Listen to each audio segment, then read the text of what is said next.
Hola, soy Jern y este es mi canal de YouTube y hoy voy a compartir con ustedes papiamento Shen 75. Sí, papiamento Shen 75.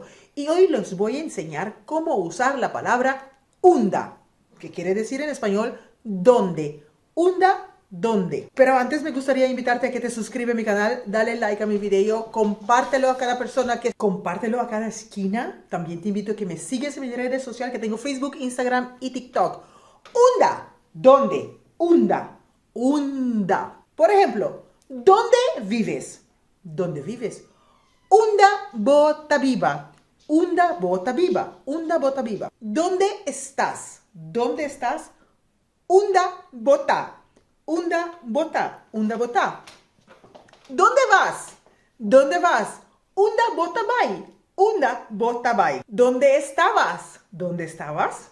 Unda botabata. Unda botabata. Ahora voy a hacerlo como un estilo conversación para que tú te aprendes un poquito más usando el unda, pero también usamos otras palabras. Preguntas y respuestas. ¿Dónde vives? Estoy preguntando a señor Juancho, ¿dónde vives? Y el señor Juancho, en papiamento, unda bota viva.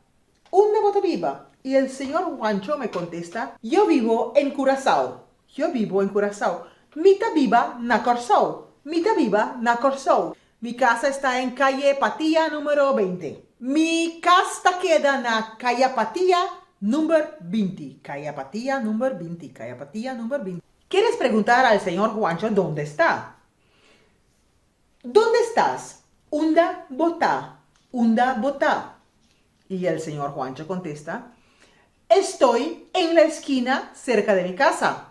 Estoy en la esquina cerca de mi casa.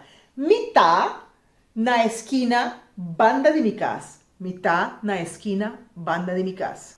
Por ejemplo, tú quieres preguntar al señor Juancho si está en el trabajo. ¿Dónde estás? ¿Estás en el trabajo?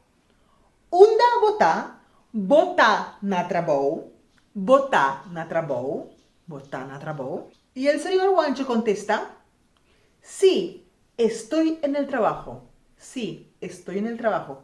Sí, mi tana trabó. Sí, mi tana trabó. ¿Has aprendido hoy mucho más de la palabra unda? Unda. Cómo hacer frases, cómo preguntar y todo eso. Así que espero que esta clase sea un éxito para ti, que sea de gran ayuda para ti. Si te gustaría aprender mucho más, recuerda que tengo una escuela online donde puedes aprender mucho más de mi dropship papiamento. Tiene un costo de 60 € mensual, 4 clases, 1 hora. Así que si te gustaría aprender más, te espero por aquí. Nos vemos.